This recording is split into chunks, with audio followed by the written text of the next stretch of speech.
In a few days, it will be exactly 1 year this administration began a journey of the renewed hope agenda with an ambitious target to achieve $1 trillion economy in the next few years.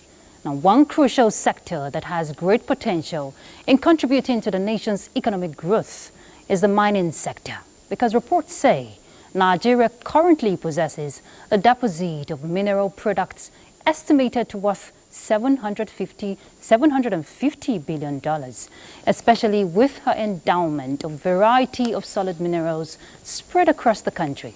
The federal government, on its part, says it is working to ensure that the nation becomes a promising investment destination for solid minerals development by revitalizing the sector with ongoing reforms.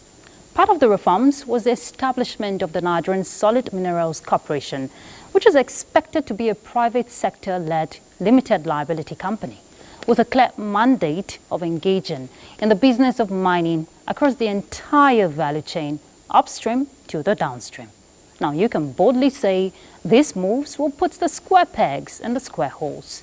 But how much impact has these reforms in the sector had on the nation's economy in the last 1 year? Tonight, on Weekend File, the conversation will be on solid minerals sector reforms, the journey so far. And we have two guests that will be joining us via Zoom. The Governor of Nasarawa State, Engineer Abdullahi Sule, and Professor Benga Okunlola, President, Geological Society of Africa. As usual, we would bring you reports filed in by our correspondents from across the country. Thank you for joining us. This is Weekend File. I'm Ruth Aguela. First, we'll begin with the news.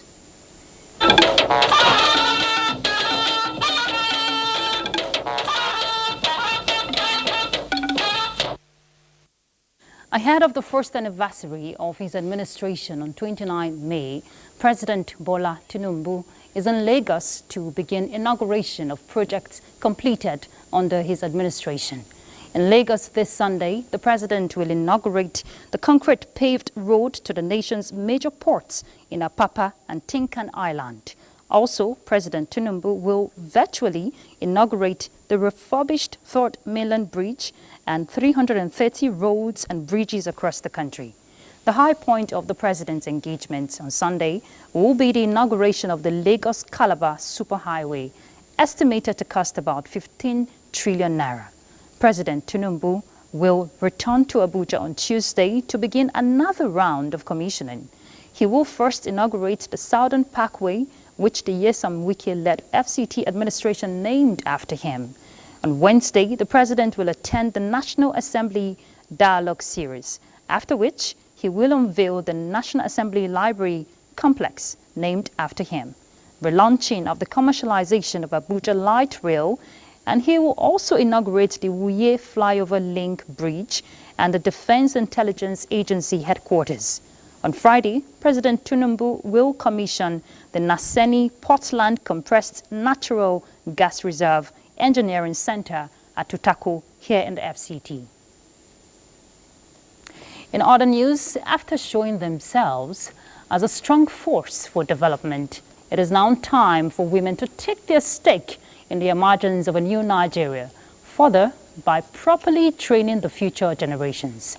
Nigeria's First Lady, Oluremi Tinubu, stated this at a ceremony organized to celebrate mothers in the country as part of activities marking the first year of President Bola Ahmed Tinubu in office. State House correspondent Adeni Taiwo reports. They have a cause to cheer, with their voice louder and their aspirations receiving better attention in the last 1 year. And under a perfect ambience created by a colorful performance from one of Nigeria's greats, Onyeka Onwenu, they reveled in the knowledge that their sacrifices and contributions as women and mothers of the nation have come into reckoning. As the mother of the nation, the spotlight was on Nigeria's First Lady, Oluremi Tinubu, and her interventions to champion the cause of women in the country. This she ever shared with her guests, whose sacrifices, she noted, often go unannounced or uncelebrated. We are leaders innovators and trailblazers, excelling in every field and breaking barriers, and even in politics. The achievements of our women in all sectors of the economy is highly commendable. Reflecting on the theme of the day, looking ahead, the First Lady says Nigeria is at the threshold of our prosperity and called on mothers to shape that desired future by giving proper training to their children. With what we have seen in society today, if we do not step in to make the necessary amends, our children are at risk of losing their identity. Tell them the way it is. We don't accept nakedness in our culture. That is not beautiful. For the Nigerian project to succeed, the current administration needs all the support it can get, starting from women. No matter what, let's keep our differences aside for the benefit of all. But united, we would uplift ourselves as women. Our First Lady has brought Nigerian women out. Let us come out and rally around her. The bold step that Mr. President has taken in the last 1 year are very essential. The anniversary cake, the first of many, was cut to mark the day. In the State House, Adeni Taiwo, NTA News. The Nigerian Air Force, beyond being a stabilizing force in the nation's quest for order, has also made significant mark on the international scene in pursuit of regional and sub-regional peace and security. Vice President Kashim Shettima stated this at the 60th anniversary ceremonial parade and aerial display held at the Nigerian Air Force Base, Kaduna. State House correspondent Abdurrahman Jibrila reports. Right now, Scorpion is conducting a 70-degree nose dive, a round of applause, ladies and gentlemen, and demonstrate the pilot's mastery of the airplane. It was an atmosphere filled with the aerial displays to demonstrate the ability of transforming the Nigerian Air Force into an agile and resilient force that effectively meets the air power demands of national security in all operational environments. This achievement fills us with a sense of pride and optimism in our projections of your capabilities and belief in your contribution to protecting lives and property through the employment of air power.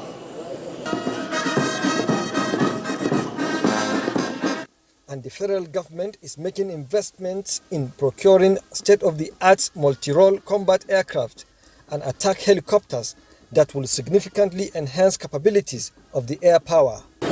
Our response to these changes should not be fear of security compromises, but rather a commitment to collaboration and the development of partnerships with friends and allies in the sub-region and beyond to collectively address our shared threats. Nigerian Air Force at 60, with the theme Leveraging Strategic Partnership in Aerospace Innovations for Regional Security, brought together airmen across the globe.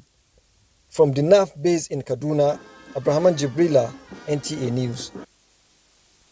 And in Kano, we hear calm has returned as residents are seen going about their daily activities despite controversies surrounding traditional institution in the state.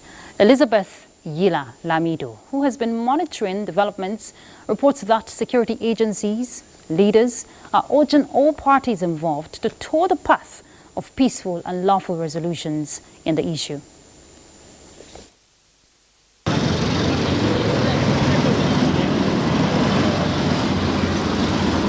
The city of Kano remains calm, with residents going about their normal activities. This tranquility is a contrast to the controversy concerning the traditional institution in the state. It all started with the State House of Assembly amending the Emirates Act, dissolving all the 5 emirates and reverting to a single emirate. Governor Abba Kabir Yusuf signed the bill into law and directed that all the removed 5 emirs should within 48 hours return government facilities in their possession. He also announced the reinstatement of Muhammad Sanusi II as the emir of Kano.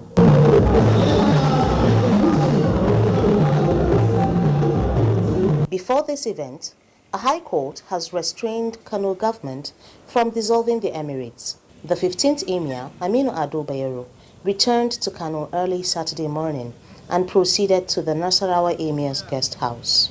Consequently, Governor Yusuf ordered the arrest of the Emir. The Commissioner of Police, however, issues a statement saying they are obeying the court ruling stopping the removal of the Emirs. The police command is expressly obeying the court order with suit number FHC/KN/CS/182/2024 dated 23rd May 2024, issued by the Federal High Court sitting in Kano alongside all law enforcement agents in the state. Despite all this, Kano residents remain calm and seem unconcerned with what is going on. It is very important that we agree amongst ourselves that this unnecessary tension cannot create the best life for the people of Kano who are peace-loving. You don't force the decision. Win public to your side of the district. There are, however, high security presence as security agents move to forestall any breakdown of law and order in the state. In Kano, Elizabeth Wheeler, NTA News. Meanwhile, the Northern Traditional Ruling Council, under the chairmanship of His Eminence, the Sultan of Sokoto, has expressed concern over the situation in Kano as it affects the revered institution.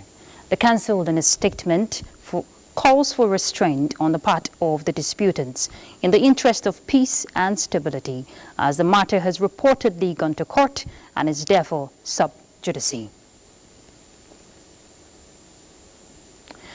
President Bola Tinubu congratulates elder statesman Chief Edwin Clark on his special occasion as he celebrates 97th birthday.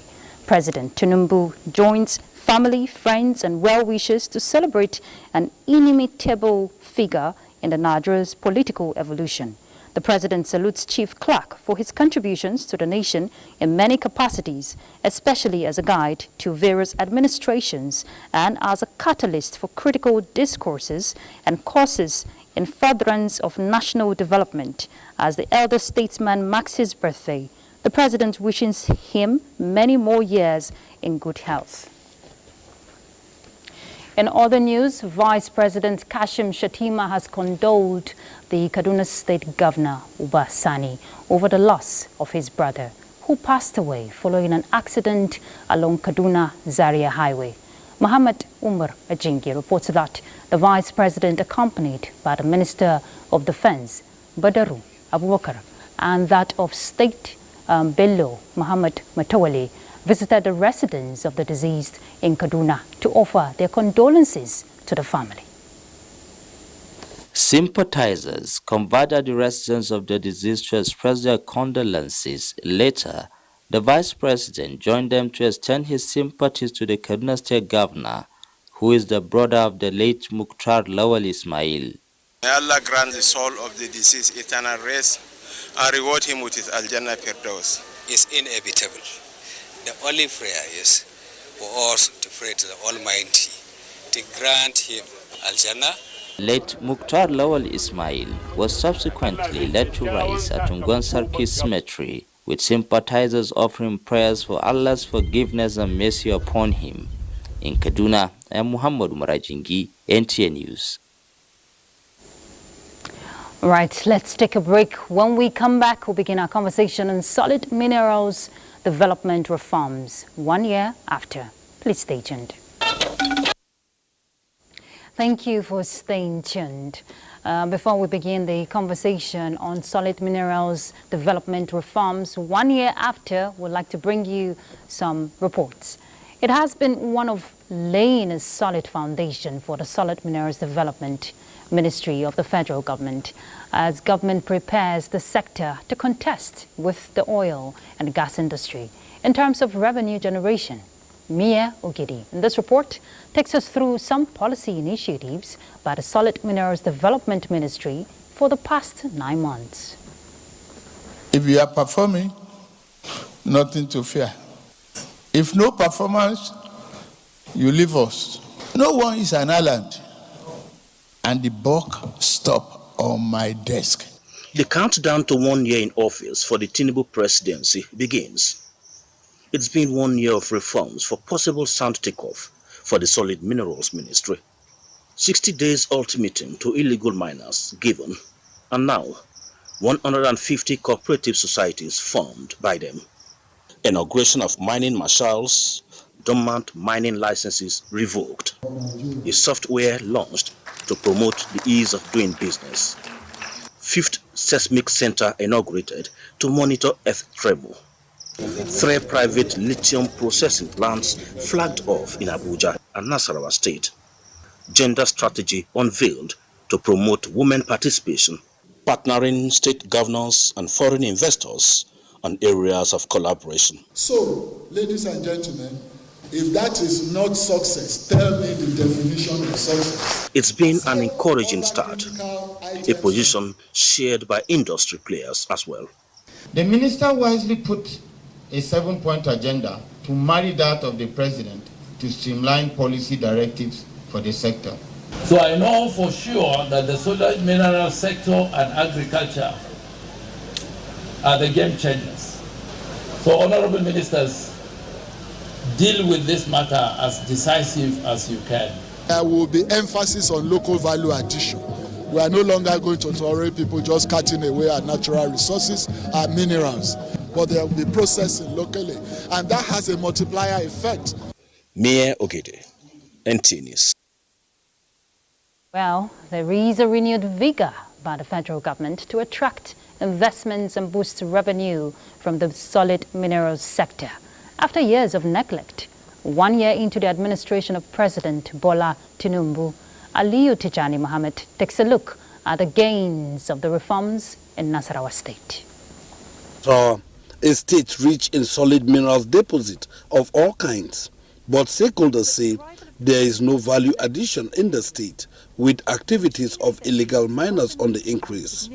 Now, there is a renewed partnership between the federal and the state government to reform the sector with a clear-cut directive to investors to establish processing plant in area where solid minerals are mined, while stringent measures adopted to address issues of illegal mining. 1 year into the Tinubu presidency, the gains of the reforms are manifesting as investors continue to indicate interest in investing in lithium, deposited a large quantity in Nasarawa State. So far, 2 lithium processing plants have been established in the state, with the recently inaugurated plant in Udegi of 4,000 metric tons daily capacity, considered as one of the biggest in the sub-Saharan Africa. While we appreciate this investment in the first phase, processing of lithium, our goal is for investors to establish factories for the complete value chain, processing of lithium and all other minerals in country. With expectation to create 4,000 direct and indirect jobs, the 2 lithium plants, industry players say, will drive the value addition policy of the present administration in the sector. As more licenses are issued to investors and artisanal miners leveraging opportunities in the sector, Nigeria is on its path to recovery and prosperity with abundant solid minerals deposits in the country. In Lafia, Aliyu Tijani, NTA News. All right, time to bring in our guests to begin the conversation on the reforms in the solid minerals sector. We would like to welcome the Governor of Nasarawa State, Engineer Abdullahi Sule, and we also have joining us via Zoom, Professor Benga Okunlola, President, Geological Society of Africa. We'll begin with the Governor of Nasarawa State. All right, Your Excellency, going by what we've seen from the report just played, well, we must commend your administration following the flag off of the 2 processing plants of lithium in the state within a short time frame. Now, Nasarawa State is a home of solid minerals. But you tell us, how ready, after 1 year, is Nasarawa State ready, to unlock the potentials in the state? Thank you very much, and thank you for having me actually in the program. Sorry, it's been a very busy day for me because I started with the North Central stakeholders meeting of the APC, just finished that and went to the World Bank ECRESL program. Now I'm just coming in for your program. So thank you very much for having me first and foremost. I will say we are making progress. From what you have seen, what the minister is saying, I think I need to also congratulate the minister. He came with a mindset that is similar to what all the governors have been saying, and it's very similar to what in Nasarawa State we have been saying long ago. And that mindset is that if we are going to mine these minerals in Nigeria, let us also process them in Nigeria. That's what Nasarawa State has been fighting for so many years. So the good thing is that this minister also came exactly with that mindset. And he actually got my support the day that he got up when we were doing the groundbreaking of one of the factories, last year.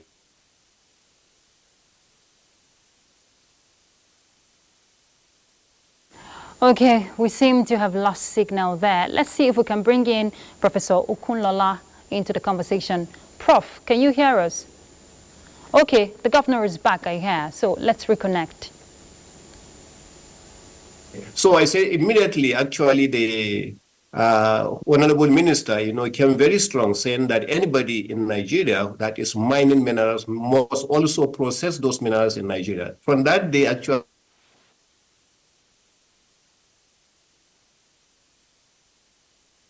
Governor, your signal seems to be seasoned, and we'd like to hear what you have to say. But let's bring in Professor Okunlola. Prof, I'm sure you're following the reports brought in so far, and the goal of these reforms, can we see Prof, please? Let's be sure he can hear us. Okay, so part of the goal of the reform is to ensure domestic revenue mobilization and, of course, job creation. What do you make out of these reforms, going forward after 1 year? Prof, did you get my question?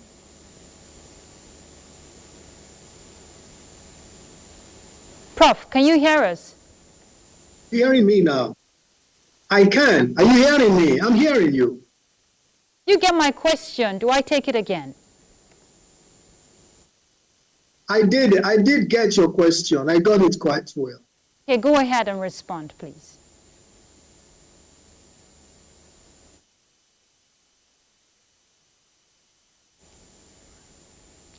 Okay, we seem to be having challenges with our network via Zoom from both ends. The governor in Nasarawa State and, of course, Professor Okunlola. Okay, Prof is back. Prof, if you can, please just go ahead. And I hope you all can also hear. Okay, can I go ahead now? Please, Prof, okay. Go ahead. Yes, go ahead. I think yes, I share the statements that have been made by His Excellency, the Governor of Nasarawa State, whom I would like to commend, not just now. He's been so passionate about the solid minerals in Nasarawa State for many years. Go on. Prof, please go on. Need actually is investment.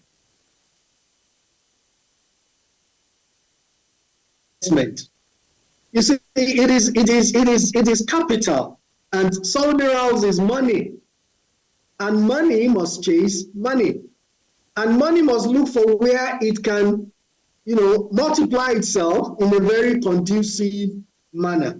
So, solid minerals investment is a very right step in improving the economy of Nigeria. I also share the passion, the zeal, and the activities of the Honorable Minister in galvanizing this sector. But let me say this very clearly, that Nigeria had been a mining nation before.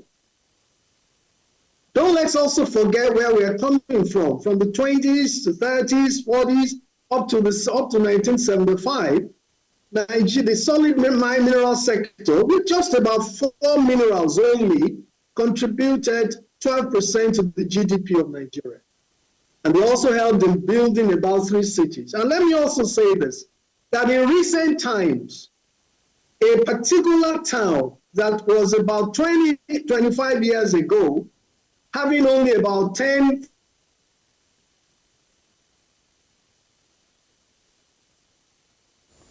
Okay, Prof, we'll definitely get back to you. Let's reconnect to Governor Abdullahi Sule. Your Excellency, we lost you earlier while you were just reeling out how ready Nasarawa State, to unlock the potential. But looking at it from a broader scale, Nigeria, they say, has more than 40 minerals, deposits across the country. Now, what is the role of private sector, in all of this to ensure that these potentials are duly harnessed?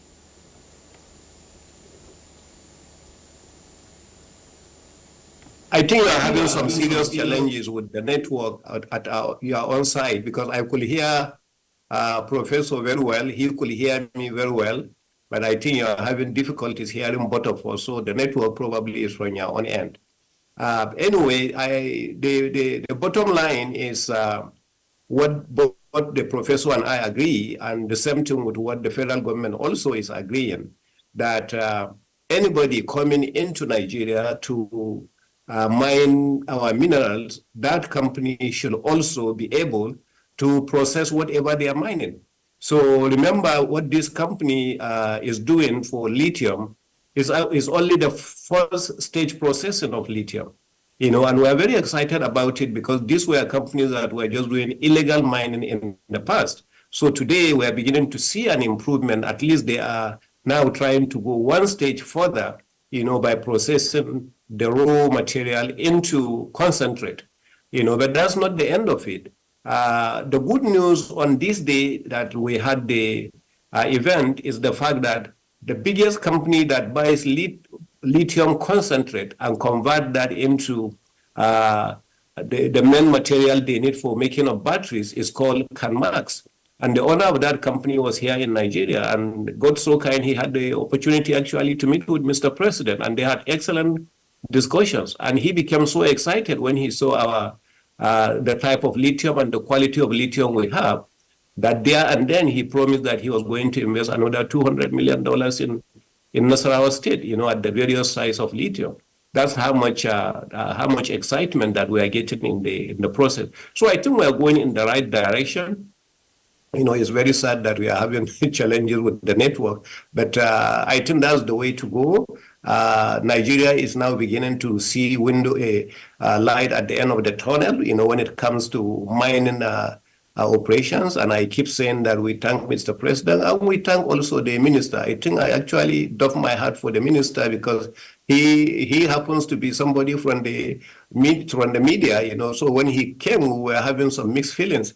But he came in straight away and said that, hey, anybody doing minerals, he came with a clear understanding, clear vision that we have to start processing. So since that agrees with what most of the governors, especially in Nasarawa State, are saying, then you are going to see a lot of improvement.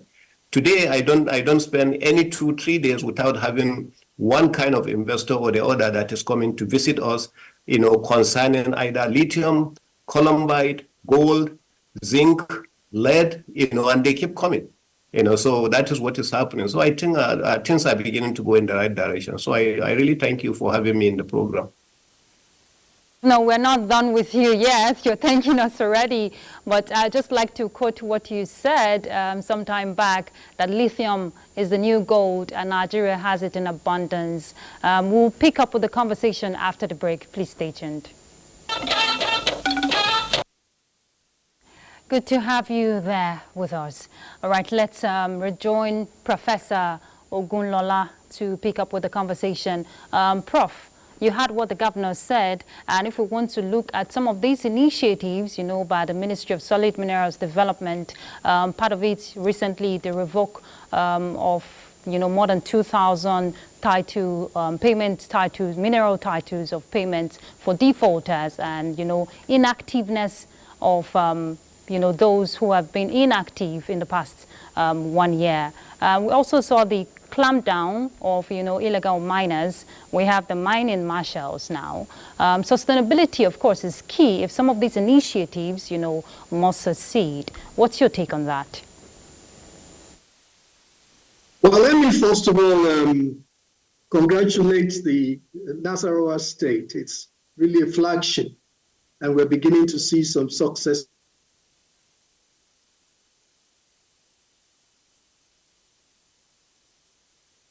Okay, Prof, we can hear you again.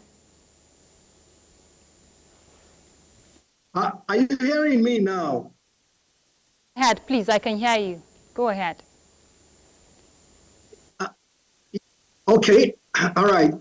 Investors are moving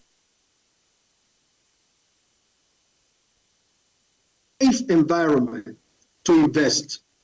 You must create that safe environment. And what do I mean by safe environment?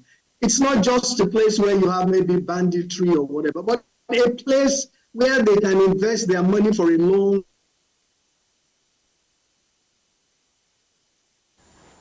Okay, Professor, your signal is still, seasoned. We'd just like to take a report so that we can get that fixed properly. So we'll continue with the conversation. We don't have much time.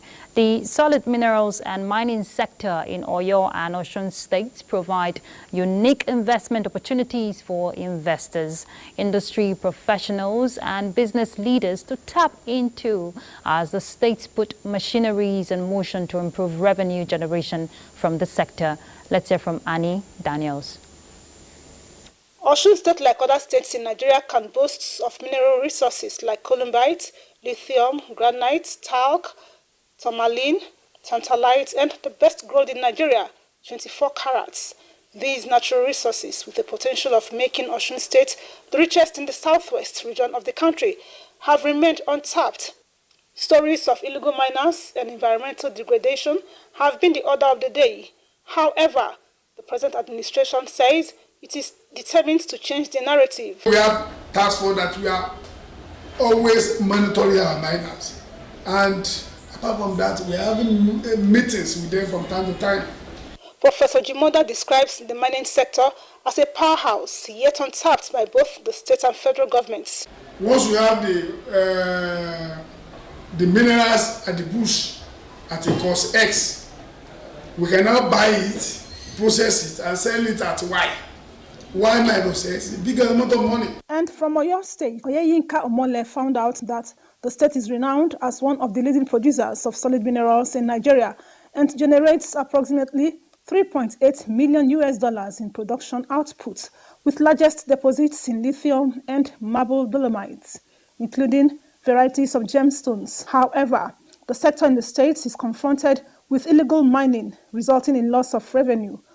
The Mineral Act has to be retooled so that the stakeholders will have responsibility and a role to play, especially the other tiers of government like state government and the local government. The state government continues to synergize towards harnessing the full potentials accruing for overall development. In Osogbo, Annie Daniels, NTA News.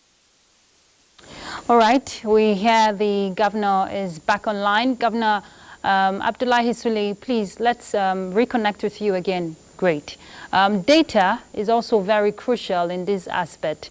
We can leverage on this potential we're talking about without accurate data, so we know what we're doing as a nation. What's your take on that? That is very important, but I think also the previous administration has done a very good job in that. About 3 years ago, we were in South Africa during the Indaba, mining Indaba, what they call it in Cape Town, with the former minister. And I remember the federal government was able to engage a consultant that came into the country and carried out a thorough geological survey of the various states. And during those survey, they were able also to come out with data in several places. So early this year, the current minister, Adele Alake, was able also to come and display every part of the state where there is, every part of the country where there is mineral and what kind of mineral do we have. What we are about to do is now to know, do we have in every one of those sites. So is it commercial enough? Is it not going to be commercial enough? And the rest of that. Good job in the area of data. So we have some sufficient data for any investor that is coming in to be able to do that. And that shows every part of the country. There is no state in the federation that does not have one kind of mineral or the other. But only that there are some special minerals, especially like rare metals these days. Wherever you find lithium, in most cases you find nickel. So now that we are doing processing, we are able also to extract the nickel away from the lithium. So one thing maybe that you will have noticed is that the company that called Avatar has changed its name from Avatar Lithium Processing Company to now Avatar Energy Minerals, which means they are able now to extract so many other minerals outside lithium, which is a good sign. So the next thing will be for the federal government to be able to say, all right, how much quantity of nickel do you have? How much quantity of copper do you have? How much quantity of lithium? So it will take some level of inspection, supervision to be able to do that. Once we do that, then I think we are going in the right direction. Very much, Engineer Abdullahi Sule, the Governor of Nasarawa State. We do appreciate your time with us on the news. Thank you very much, and keep up the good work with Nasarawa State. Appreciate it. Thank you so much. Right, let's see if we can reconnect to Professor Okunlola. Let's see if we can do that. Prof. Okay, good. Prof, I hear you can hear us. So, Prof, part of what the Minister of Solid Minerals Development said, there will be no more mining licenses to investors who are not looking at, the value chain. What do you make out of that going forward as a nation if we must look at the revenue generation? Okay, thank you. Are you hearing me now? Hear you. I can hear you. Oh, great. Oh, great. Now, I think it's a good policy to encourage those who are going to have exploration licenses or mining leases to also be able to go into processing. And that was what was happening in the fall.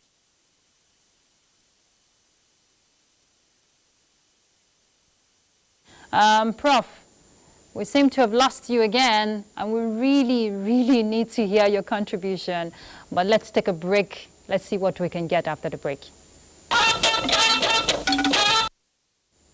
Thank you so much for staying with us, and we want to sincerely apologize to Professor Benga Okunlola. We couldn't join him again, President Geological Society of Nigeria. But it's an ongoing conversation. The solid minerals reforms have come to stay, and of course it's put Nigeria on the global scene. We'll pick up, we may revisit it, we don't know yet. But talking about global, a round table of the G7 finance ministers and central bank governors has commenced in Italy. Francis Udojo reports on these and more on Global Update. Up on the agenda of the G7 finance ministers and the central bankers is a plan to finance crucial aid to war-torn Ukraine using the interest generated by the 300 billion euros of Russian central bank assets frozen by the G7 and Europe. The European Union earlier this month approved using the profits from the assets it froze to arm Ukraine, hoping to raise up to 3 billion euros a year. Any detailed agreement will require the approval of G7 leaders who meet next month in Puglia. In another development, Ghana has signed a Memorandum of Understanding, MOU, with its creditors, including China and France, to restructure $5.4 billion of debt. Reports say this agreement is a crucial step towards securing $360 million from the International Monetary Fund, IMF, under Ghana's $3 billion bailout program expected next month. Meanwhile, Chad's Prime Minister Success Masra has handed over power to his successor, Alamai Halina, at the Chadian Prime Minister's office. Former Prime Minister Success Masra submitted his resignation on May 22 a little over 2 weeks after his defeat in the May 6th presidential election. For Global Update, Francis Dojo, NTA News. And next will be Sports Update. The Nigerian Premier Football League resumes action on Sunday after a month-long break for match day 33. Plateau United will host Niger Tornadoes in Jos, while Doma United will travel to Kano to face 10th place Kano Pillars at the Sani Abacha Stadium. Meanwhile, Manchester United sealed a surprise win over rivals Manchester City on Saturday to claim the FA Cup for the 13th time in their history, thanks to a 2-1 victory over the Premier League champions at Wembley. Back home, in the Adover Handball Premier League 2024, Toje Marine Academy and Safety Babes are currently leading in their respective categories. Toje Marine Academy finished the first phase of the league unbeaten and holds the top spot in the men's category with 33 points, following their 36-26 victory over Benue Buffaloes on day 11. Safety Babes, on the other hand, remain unbeaten for nearly 2 years and are leading the women's category with 27 after beating Rivers 32-24. The second phase of the league will take place in Lagos later this year, where the champions of each category will be crowned. And finally, in preparation for the 2024 Federation of Public Service Games, FEBSGA, the Federation has initiated a monthly walk and jog fitness exercise in Abuja. The May edition of this exercise saw the participation of over 10,000 public servants, including some permanent secretaries. Exercise is critical for good mental health. Civil servants, they are the engine room of government. So with this exercise that we do, it helps us in mental thinking. The service is looking at the health of the civil servants. The FEBSGA serves as a significant sporting event in Nigeria, and the Federation's efforts to promote fitness among public servants indicate their commitment to improving the overall well-being and performance of the workforce. For Sports Update, Bright Ebochio, NTA News. All right, thank you. That's the news. Thank you for your company. Do have a good night rest. I'm Ruth Aguela. Bye.